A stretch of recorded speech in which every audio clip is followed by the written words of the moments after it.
All right, everyone. Welcome to the objection handling module. Transparently, when you first begin sales, you really don't need savage objection handling skills. I honestly didn't know how to handle objections until after I closed over 100 clients. You really just need conviction.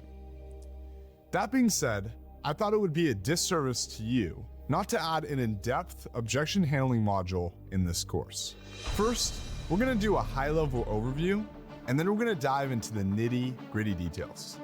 So, there are two different types of objections in sales. There are fear-based objections and logistical objections. An example of a fear-based objection is, man, I've been burnt in the past by XYZ agency. An example of a logistical objection is, I really have to speak with my partner about this decision. I really like it, and I really like what you have here, but we literally have in our operating agreement that for any decision that's over $2,000, we must decide together. Guys, on sales calls, 95% of objections will be fear-based, even if they sometimes seem logistical. But the goal with our sales call is not only to handle all the fear-based objections, but all the logistical objections as well, way before we even get to the end of the pitch. Before we break down each type of objection, we need to remember that you need to expect objections. You don't want them to catch you off guard. In fact, once you get good at objection handling, you'll even get excited when you get one. It's the game, guys. And after this course, you're going to get much better at this said game than the prospect. We also want to ensure that we're super relaxed. We even lean back in our chair or lean out of the camera a bit when we run into an objection. We never want the prospect to feel that you're getting defensive or as if the conversation is even getting a little bit confrontational. They should feel that you guys are on the same side of the table and are trying to get through this together. So why do objections happen? Prospects often have objections, which are expressions of disapproval or opposition. These objections arise from concerns and fears, causing the prospect to feel worried or fearful. By understanding the underlying fears, we can effectively address objections. Why are the different reasons people may have objections? Well, number one is a fear of service delivery. Prospects may fear that the service just won't work for them. Or number two is a fear of inadequacy. Prospects may fear that they won't be able to do what is required to achieve results. Number three, which is very common, is a fear of spending. Prospects may fear the financial commitment associated with the service. Number four is the fear of making a bad decision. Prospects may fear the financial commitment associated with the service and possibly even embarrassment to their team. So how do we pre-handle objections? Well, we listen to red flags. We pay attention to concerns in non-buyer language from prospects. An example of this is, well, yeah, man, things are going fairly well. I'm just kind of looking into what you guys do, and I just don't even know if I'm gonna move forward in the first place. I just want to see what you do, and then can kind of decide from there. Or maybe I'll do this in a couple months. Red flag, what's going on here? That should set off an alarm in your mind, and you need to handle that objection immediately. Another thing to remember is be certain with your pitch. Guys, show confidence and assertiveness to alleviate doubt. Your conviction is so important. I sound like I'm beating a dead horse, but you can have zero objection handling skills and just have conviction and sell. I sold 100 clients into my program without any objection handling skills, just off of conviction. Next is address confusion and disinterest. Clarify any misunderstandings and engage the prospect's engagement. We never want to steamroll by disinterest. Remember, guys, we talked about flicking them on the nose. We need them to see us as authority. Maintain respect. Maintain control is the next one. Ensure you guide the conversation and don't let the prospect take control. Guys, you are the leader in this conversation, not them. If they ever try to throw you off track, oh, that makes sense. But the reason I'm asking this question, maybe even provide context, is because I need to understand where you are right now and where you want to go just to see if this potential partnership is a good option in the first place. And remember, guys, you want to ask another question immediately after. You never want to pause because then they'll ask you another question. So once you address it, on to the next question, keep pushing them on the sale. And that being said, you have a very interesting role in handling objections in the correct way. And what I mean by that is your objections affect others. meaning the objections you give are the objections you get. If you consistently give a specific type of objection, you may fail to overcome it when others have the same objection. By removing objections when being sold to, you train your brain to recognize that objections are super illogical unless they're purely logistical. It's so important, guys. You need to eliminate all of these objections in your real life. The objections you give are the objections you get. Let me give you an example. An easy example would be when you signed up for Educate and you possibly spoke with a salesperson and you told them at the end of the call, hey man, I really got to think about this. And in your mind, you were just fearful and you just wanted to sleep on it and make a decision the next morning. You want to kill all these objections in real life. Guys, when I get on a sales call, I get on a sales call to buy. As long as they don't F up the sale and I think that they're just an absolute scam, I will buy because I'm such a buyer now, I have no objections. But the reason for that is because I need to be this way as a salesperson, because if I truly believe that objection is real, it's gonna affect the ability for me to sell. So if I already go on a sales call with Educate and sign up to their program, at the end of the call is like, hey man, I really gotta think about it. I'll let you guys know tomorrow morning. Guys, whenever somebody would say that to me on a sales call moving forward, I would think it's a real objection. I would have the belief that that objection is real, which it's not. It's not, guys. It's just fear. And we need to handle that fear. So I've gotten to the point in my life where I'm such a buyer. If someone pitches something to me and I hop on a call with you, I'm buying. And that's how I need you to be as well. Obviously, I'm not saying be done with your money, but we need to stop giving objections in real life. Even if it's just like small discounts you're asking for from friends, guys, we don't ask for discounts. Would we ever want a prospect to ask us for a discount in our product or service? No. So we need to be very careful on how we conduct our real life, because that is going to display on a sales call when we run into these objections. If we have the true belief that all of these objections are fake and illogical, then we'll be able to overcome them, because conviction is key. You can't lie to yourself. Another pro tip here as well, always be 100% congruent. Don't ask your customers to do something you wouldn't do yourself. Now, for a deeper dive into different types of objections, we need to understand the different types because that's the key to overcoming them effectively. All right, the basics. Let's explore the two overarching categories. We have logistical and fear-based objections. Logistical objections are physical obstacles that hinder prospects from moving forward. These obstacles can be categorized into money. They lack the necessary funds to proceed. Third party, also known as partner, they truly have to speak with someone else before making a decision because it's in their agreement. Or time, they have current commitments or timing conflicts. But as you know, fear-based objections are the most common. These objections arise from different fears, such as third party or partner. They want to consult with others before making a decision because they don't want to make the wrong decision. They don't want their partner to get mad at them. Time, they believe it's just not the right time for the proposed action. Trust, they have insecurity about themselves, you, your product, or your company. Ego, they believe they can achieve the desired results on their own. Or smokescreen, they express an objection that disguises their true concerns. Here is everything you need to know about fear-based objections. After handling logistical objections, fear is the only thing holding your prospect back. A few things we want to focus on is being calm. Show no fear or anxiousness. Stay calm and composed. The next I like to call calm, confidence, love, and joy. Your prospect needs you to approach them with calm, confidence, love, and joy to overcome their fears. Number 3 is shift their mindset. Help your prospects overcome their own poor thinking patterns and focus on results instead of cost-based thinking. And guys, number 4, very important, close the doors behind you. Meaning, every time you go through one of your prospects' concerns, you must ensure that you've closed that door behind them so you can't be opened up again. Every time we finish handling an objection, we got to end the loop. Never leave that objection open-ended. So we might be thinking to ourselves, why does fear arise? And really, because of cost-based thinking. They think to themselves, what if I lose the money? Or, I've worked hard for this money. I'm not sure if I want to spend it on this. Or possibly, what if I spend the money and the program doesn't work? Or finally, what if I invest and then something happens to the company and I don't get results? And sometimes in really bad scenario, if you really mess up the call, what if this salesperson is lying to me and he's just trying to take my money? We need to overcome this cost-based thinking and get them into outcome-based thinking. Your job as a salesperson is to be the leader your prospects need to overcome their fears and help them achieve their goals. There are 3 types of ways we can motivate a prospect or even anyone in your life to make a change. This is something I learned from the sales savage Harlan Riker. It's so on point. The first way to get someone to make a change is to champion them. Sometimes your prospects need you to be their champion.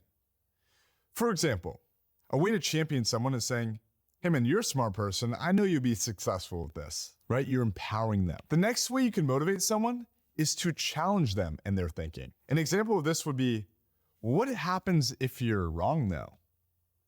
Or what if it wasn't what you thought it was? Or what if you aren't able to achieve that? Challenging them. The third way to motivate someone is to support them.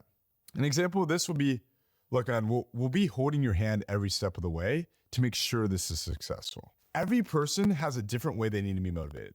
For me, for example, if I'm lifting a bunch of weights and one of my friends starts calling me pussy and telling me that I'm not gonna be able to lift the weight, that is the best fuel I can ever get to push the weight. It's the absolute best way to motivate me. And that's just how I am. But everyone's different. So some people work better under a challenge, under support, or being championed. Another important thing to remember in regards to fear-based objections is whenever they come up, it's crucial to address them immediately and effectively during the sales call. Fear-based objections, we never want to steamroll over because the fear will only grow throughout the call. Additionally, if you let someone off the call that wants to think about it, that's fearful, when they hop off the call, they're only going to get more fearful. Recipe for disaster. You need to let them make the decision based on their guidance of their questions. And the true goal is to ask the right questions to get them to realize things about themselves, to build the urge so much that they get over the fear and want to make a change. Remember what I said earlier? What you say is garbage. What the prospect says is gospel. We need to get them to realize what situation they're in and where they want to go. Now I'm going to go into a simple framework of objections. Having a framework to handle objections is going to make you significantly smoother when delivering your lines than reading everything from a script. The framework allows you to be more flexible and learn the process faster. And the first step is removing pressure. Get on the same side of the table as a prospect so they know you're trying to help them. Do not make this an argument. Make it a collaboration. And the way you can implement this is by saying, sure, that's not a problem. Or that's completely fine. Or I understand you might want to X. A lot of people do the same. Or I hear you, no worries. Disarm as a prospect. Step 2 is getting clarity. You need to understand the objection they have and what they actually mean and try to figure out what the objection is. Fear versus logistical. You never want to assume, so you can share this by saying, just so I can understand when you say X, mirror what they say, what do you mean specifically? Or when you say X, how do you mean? Clarify the objection. Step 3, we're going to remove the problem and get commitment. In other words, you want to isolate the objection. We're going to be working through the objection with the prospect to figure out if it's logistical or if it's actually a fear-based objection. Here's a good example of some good questions to isolate with. So putting the concern they just said, concern. So putting concern to the side for a second, if you didn't have that concern already, do you feel like this would work for you? Yes, why? Okay, isolate this objection. If they give you more objections, then we handle one by one. So the concern they just told you, concern aside, do you feel like what we do will get you to where you want to go? Yes, why? Right? Okay, I see where you're coming from. Let's suppose that that wasn't an issue for you and everything was aligned perfectly. Do you feel like this would work for you and get you to where you want to go? Another good way to ask it. Aside from concern, would there be anything else preventing you from moving forward? Guys, we want to be very clear here that this is the only objection that they have, because if they have multiple, we have to address all of them one by one. We address the objection, we close it out, we close the door, and then we move on to the next one. Logistical first. Once you handle the objection, which we'll go through specific word tracks in a moment, we want to go into step 4, which is tying down their commitment. You must have the prospect justify why they would move forward with your product and service. So they sell themselves into doing it. Remember how I said why a lot when I'd ask a question? Oh, it would? Why? So you think it would get you to where you want to go? Why? It also allows you to see how much they believe that this is right for them. A really good way to ask this is, money aside, if this program was completely for free, do you feel like it would be the best solution to scale you to XYZ goal? Yes? Then super important. Okay, but why though? And they sell themselves back in. Guys, we're putting out the line, we're reeling them in. They're selling themselves in. And then we close. But let's go over some specific word tracks to overcome these objections. Just to recap, we always go for logistical objections first. Like I said earlier, if you're trying to objection handle fear and the objection is truly logistical, it's just gonna rub the prospect in the wrong way. So the first logistical objection we're gonna teach you how to handle is money. Every time we get a proper logistical objection where we have to set another call, we always take a deposit, which we'll talk about in a second. So money, the prospect says to you, I need to think about it and review my finances. You're gonna say, no problem. Just so I can understand when you say review your finances, what exactly do you mean by that? Or can you tell me what you mean by that exactly? The prospect will say, well, it's a lot of money. And then you will say, yeah, I can definitely appreciate that, no worries. But putting money aside for a minute, do you feel like what we do here can get you to XYZ revenue goal, more importantly, XYZ emotional driver? Prospect, yes. Salesperson, so if someone handed you a duffel bag with $10,000 in it, would you move forward? Prospect, yes. Salesperson, but why would you though? Guys, I know this sounds repetitive, but it works. It works. You always need to ask why. Get them to sell themselves back in. Prospect will say, because of XYZ. Salesperson will say, okay, makes sense. Help me understand real quick. Is it a case of where you just don't have the investment or funds, or you need to find the investment or funds? And if they have the money here, we know it's fear. Prospect says, well, I just don't have enough cash right now. Salesperson will say, you will say, okay, so it sounds like it's more of an issue around the logistics of the investment rather than the program service being able to get you to the desired result. And insert their desired result there. Am I understanding that correctly? Prospect says, yes. Salesperson says, got it. That's perfectly fine, right? Neutralize. Just to see how it can possibly help, have you put any thought into where you might be able to find the investment so you can get to XYZ emotional driver? Prospect might say, I have, but couldn't think of anything. Then we go for a split pay or financing, meaning you as a salesperson will say, no worries. Well, let's suppose there was a way we could kind of break up this payment into more digestible chunks for you instead of paying the full entire amount up front. Would that help you get started so we can get you to goal? So now this is where we try to go for financing, guys. If you have a big upfront fee, we can always split this up into smaller digestible chunks for the prospect. The prospect says, yes, definitely.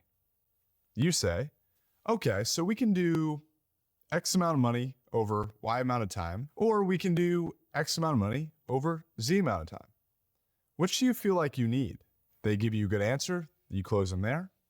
If the prospect says, I'm not sure I can afford either of them, salesperson will say, yeah, that makes sense. One of the factors that will determine when you get started is financing. And hearing you share that all of your financing are tied up, are you open to exploring together exactly what that looks like so I'm aware and I can let you know whether or not talking through this right now and figuring out a way to get you started makes the most sense, or figuring something else out that would be more creative makes sense? Prospect will say, sure. You as a salesperson will say something like, so run me through some specifics about your cash on hand, credit lines, and assets you can sell off, etc. Guys, I know this sounds crazy, but we have people that sell trucks to get into our program. We literally had someone the other day that wanted to get into our program, didn't have the money, put his truck on the market, sold it over the weekend for cash, got into our program, and closed a crazy deal in a week. It was nuts. Anyway, the prospect will say, well, I have X that I have here and Y in credit line, and I can maybe sell this, blah, blah, blah. And after looking, let's say it did not work and you couldn't find the money somewhere else. You would say, okay, no problem. In a case like this, we have a simple process to put in place. Want to know what it looks like? The prospect will say yes. At this point, they'll normally tell you, hey, I'm getting paid on X date. and I literally just can't move forward before then because all my credit cards are maxed out, say, hey, no worries. But what I have to do to save a spot to you on this pricing package that we have in place right now is take a small $200 deposit. It'll save your spot. Then take credit card details. Pull the $200. If they're being weird about it, double down again. Hey, I just need $200 to put you back on the calendar to save your spot for onboarding. It's actually fully refundable. If you get cold feet, if something ever happens, I'll send you the $200 right back. No worries. And guys, if they're not willing to put down a $200 fully refundable deposit, I mean, they're not serious. We screwed up somewhere else in the sale. But always pull a deposit, guys. This is super important. What this means is that if you get to the end of a sales call and they truly have a logistical objection, make them put down a few $100s. For my agencies right now, it's $500. And like I mentioned earlier, if needed, you can let them know it's fully refundable just in case an emergency comes up. But we'll speak more about deposits in a bit here. Now on to the third-party objection, or better known as a partner objection if it's purely logistical. Salesperson will say, not a problem. Just so I can understand when you say X, mirror what they said, what exactly do you mean by that? Or can you tell me what you mean by that exactly? See, that's the same question as before. The prospect will say something like this. Well, we always make decisions together when purchasing something for more than X amount. Then the salesperson yourself will say, I get it. Me and my partner do something similar. Can I ask you real quick, from your perspective, before you go and speak with X about this, do you feel what we've gone through today can get you to XYZ? Yeah? Can you let me know why you feel it actually can though? What is it that makes you feel it can? Feel, important word, right? Think. Feel is better than think. What makes you feel it can?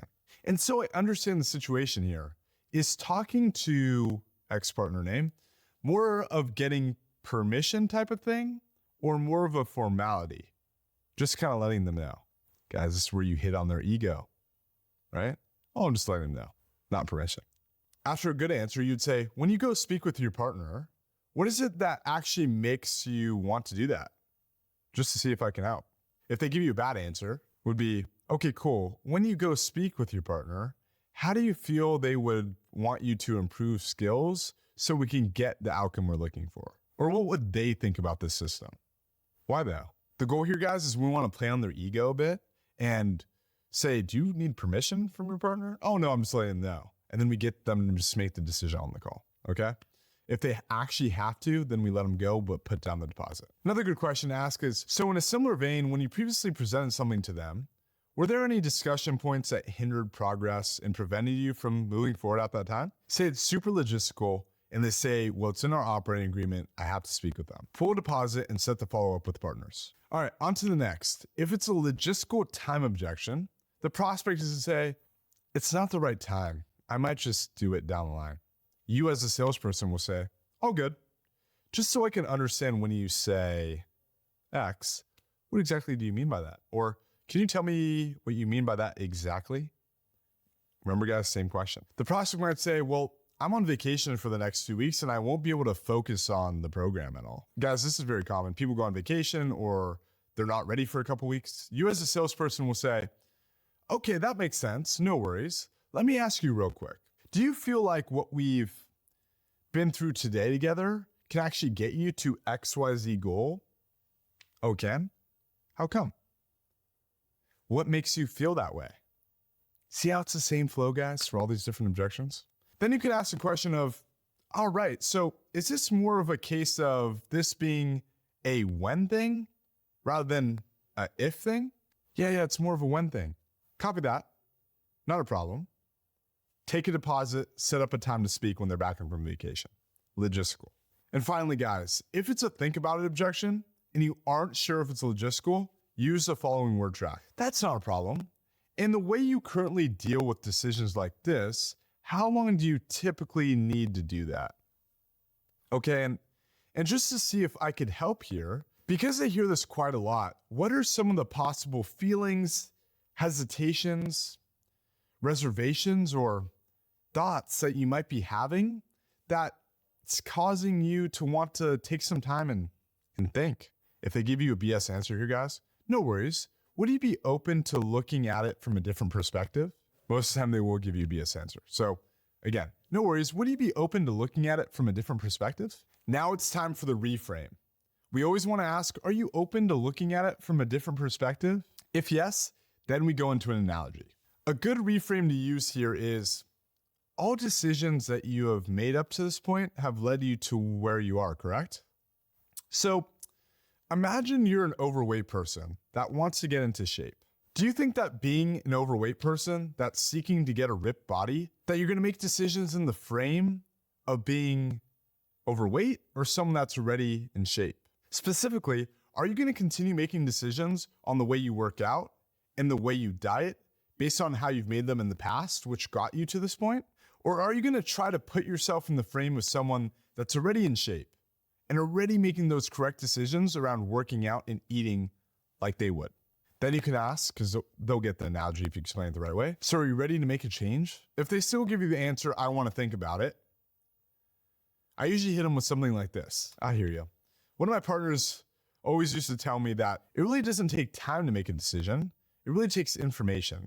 So what additional information do you need from me today to make a proper decision to get you to XYZ emotional driver? Oh, I want to hear XYZ information, or I'm worried about this. And usually it just leads to another objection that you need to handle. Okay, but we want to close that out. Close out that I want to think about it. Now let's move on to how to pull deposits. First off, you have to frame a deposit as being in the prospect's benefit. Everything on the sales call needs to be in the prospect's benefit. If you don't do this, it'll come off as salesy and you'll likely lose a deal. A good word track for this is, you would say, okay, so because this is ultimately what you want to do, and you simply need to figure out the funding, or you need to wait 3 weeks to get paid, or get back from vacation, or make sure your partner is on board, etc. This is a lot more common than you actually even know. So we've got a simple process in place for this. Are you open to hearing it? You want to emphasize and show understanding here, okay? So look, I understand your situation X and how you want to get to Y. And the purpose of this, getting on this call, is to support you in making some decision that's going to align you in getting to XYZ goal. Our process is really simple. We're here to support you in drawing a line in the sand so that you're taking a simple step towards being able to do a fully refundable XYZ down payment. What that does is then you walk them through the next steps after the deposit, where you'll process the rest and your initial deposit is going to be credited towards the final payment. Does that make sense? Or you can ask, did I explain that correctly? Cool, so what's your email address? If you already have that on file, you don't need to ask it. You can use credit, debit, ACH, wire, whatever suits for you. Which is preferred on your end? Okay, cool. So let's start with that long credit card number. Boom, get the credit card. Another way to pull deposits is, sure thing. I understand that insert logistical objection they gave you can get in the way of someone moving forward with something like this. It happens. And truly, it happens all the time. I don't expect someone to make a $5,000 decision and start a journey they're not logistically ready for. That wouldn't make sense. What I will ask, though, is that you take charge of your situation, bear the responsibility, and make the decision to commit to changing your business/life for the better. Is that completely unreasonable? Okay, so would it be fair of me to ask you to make a small commitment then? You can put down a refundable deposit of XYZ dollars and take the first step to changing your future instead of putting it off and kicking the can down the road like most people do. And listen, you can then go ahead and go on vacation or think about it or talk to your partner, etc. Worst case, if you can't figure it out, I'll refund you every cent. I don't care about the money. I care about your commitment to yourself and your goals. What do you say? If it's a no-go, then you say, okay, man, no worries. Real quick, have you ever been to the gas station and bought a pack of gum for $1? Of course, right? So if I was a cashier right now and I asked you for $1, but instead of purchasing some gum, you're committing to yourself and your future, would you do it? Or is $1 enough for you to not commit to achieving XYZ result? Again, I care more about the dollar than you paying the full amount right here, right now, because that means it shows you're serious in making a change. Guys, a deposit is a deposit. You don't need $500. You don't even need $200, even though that is preferred. But worst comes to worst, we can just charge $1 on their card, or even just write their credit card details on file if they're completely maxed out. Now, let's transfer it into some fear-based objection handling. When you get a fear-based objection, you want to say, okay, that's perfectly fine. We all make decisions based off of our perspective, correct? Here comes another analogy. They'll be like, yeah. Let me ask you, man, do you feel like your decision-making process and mindset has gotten you to where you are today? This is gonna be somewhat similar to the overweight analogy. Okay, and are you like 100% happy with where you're at right now? Okay, on a scale from 1 to 10, and I know it might be a bit of a cheesy question, 1 being you're absolutely homeless on the street and you've hit rock bottom, and 10 being you're achieving your goals. Insert those goals. Where would you say you're at right now? And don't say a 7. Say that in a joking tone. And don't say a 7. Everyone says 7, guys. It's a cop-out answer. They'll tell you a number. Why X out of 10? Ah, okay. How long would you say you've been at a X out of 10 for?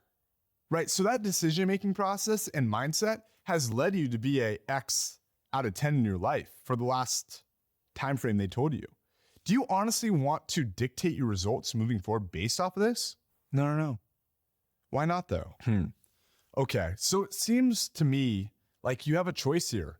Insert name. You can continue down the road you're on and maybe stay in X out of 10 for maybe another XYZ period that they told us that they've been feeling this way for.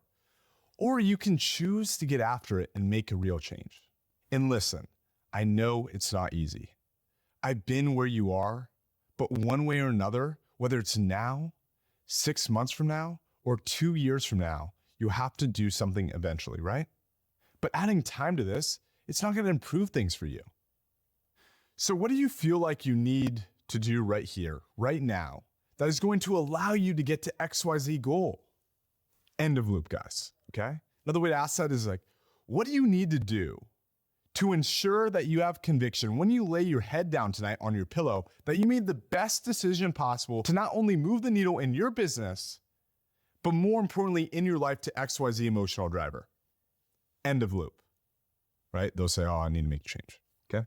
Another fun objection that I really love is I've been burnt before or hesitant to move forward. Hopefully you overcame this earlier on in the call, but this is how you handle it now. Okay, I appreciate you've had bad experiences in the past, and with the perspective you have, you might be hesitant to move forward with something new, and that's perfectly fine. Can I ask you something? Let's imagine for a second you're walking down the street one day and out of nowhere, bam, someone punched you in the face. If we then had a meeting coming up later that day, you wouldn't blame me for giving you a black eye, would you? If needed, you could ask, but why wouldn't you though? Exactly. Every company operates differently to the last one. But what many people would do is hold on to their bad experiences, which then dictates their future actions. It's like people who get bitten by a dog when they're 3 years old, and now they're 40 with a wife and 3 children of their own. Logically, they know dogs are fine and they won't hurt them. But anytime when they see one, they fear from when they were 3. It comes back up and they get scared. They've allowed that fear to control their life for the last 37 years. Isn't that insane? Do you know what I mean? Okay, so with what we've been through today, and be brutally honest with me here, because we can either help you or we can't. Either one is fine. Do you truly feel like the structure we laid out going through pillar 1, pillar 2, and pillar 3, actually say the pillars, can actually get you to where you want to go or not? Why is that?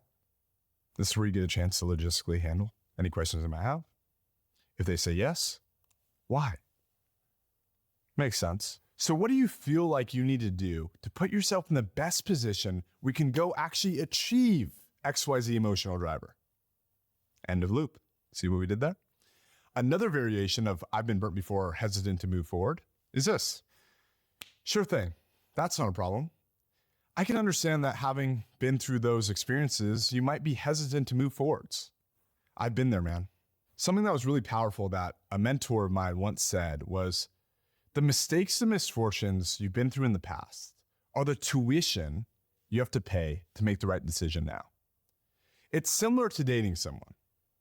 Do you have a wife, girlfriend, significant other, or something like that? And before you and your wife got hitched, did you ever have a bad relationship with someone else that ended up in, heartbreak and tears? Right. And even though you went through that heartbreak and had that terrible experience, it didn't stop you from finding the woman you're married to now, did it? Exactly. So let me ask you, do you honestly feel like you can get to XYZ? It's fine either way. How come? Sell them back in. And do you feel like you're willing to do everything it takes to reach that goal? Because if not, man, then you definitely shouldn't do this. I can't do the work for you, but I am here to support you as best I can. So this is all down to you, brother. Are you willing to put that past experience aside and see it as tuition you paid in order to achieve your goals and finally get you to XYZ goal so you can XYZ emotional driver? Or do you want to bury your head in the sand, let your problems stay the same, and potentially even get worse? Who do you want to be? Okay, so where should we go from here? End of loop. Close out the door. And finally, let's talk about uncertain. I don't know if this will work for me, or if I'm just not sure what to do, etc. A lot of people get stuck in this stage. You want to say, that's perfectly fine. Would it be fair to say what you're looking for is certainty then? That what we're doing is going to get you to XYZ result. Cool. May I ask you, have you ever been on a train before? So when you go on a train, do you walk up to the driver's cabin, knock on the door, and ask them what all the buttons do? How they work and all of that? Or do you just sit in your seat, trust the driver to do their job, and wait till you arrive at your destination? Yeah, exactly. It's the same thing here. It's not your responsibility to know everything. That's why we're here to help people like yourself. All you need to do is commit to yourself, commit to your goals, be willing to do everything possible to make them happen, and we'll get you to your destination. Are you with me on that? Or you can ask, am I making any sense? Okay, and listen, I know it can seem daunting or scary.